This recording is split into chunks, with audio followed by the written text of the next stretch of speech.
Probably the radio issues. We had a radio harness or something went out under the pace laps and didn't have a radio for about 50 laps.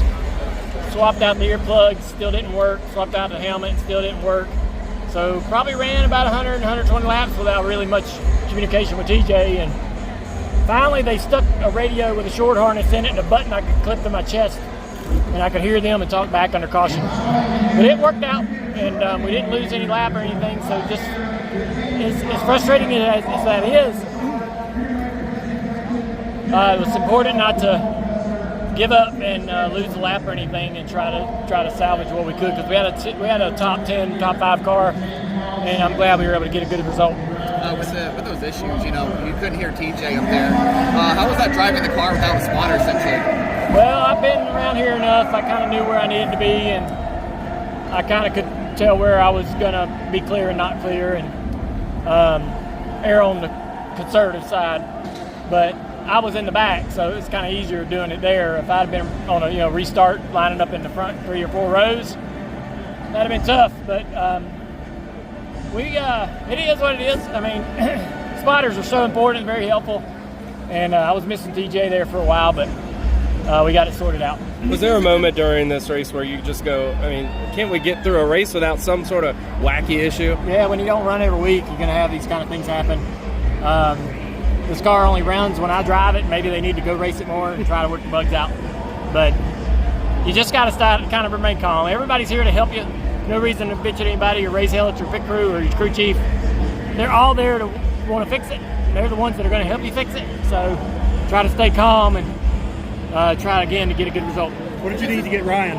Sorry? What did you need to get Ryan there at the end? I need him to slow down a little bit. I don't know. He was loose and I was tight, and I almost could get to his right rear and turn forward, but I was worried about jumping the cushion, hitting the fence. But I was getting tight. We dropped the track bar and didn't really need to on that last run. Fun racing him. I was trying to pass him because I knew Martin was watching, and I was like, I bet Martin's pulling for him. So I wanted to beat him so I could rub it in the Truex. We're going hunting in a couple weeks. If this is the last time that you drive in this series, are you satisfied with how this all played out? Yeah. I mean, if I don't ever run again, I'm happy at 50 years old, jump in once, run top 10. I know there were some guys named Gant and Allison that were winning races in their 50s, so I know it's damn doable. It's not anything too crazy, but not doing it every week, man. You certainly come in here feeling like you're handicapped and you gotta drink the fire hose, trying to figure out what's going on and getting up to speed.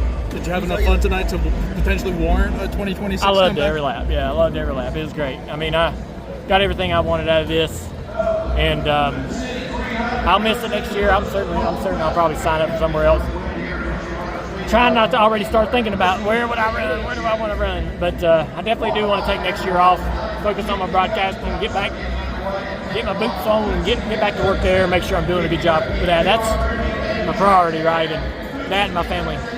So if this is the last one, would that be all right? Would this finish okay if it was the last one? Yeah, I could shut her down with a top 10, sure. But I'm not going to, Bob. You know me.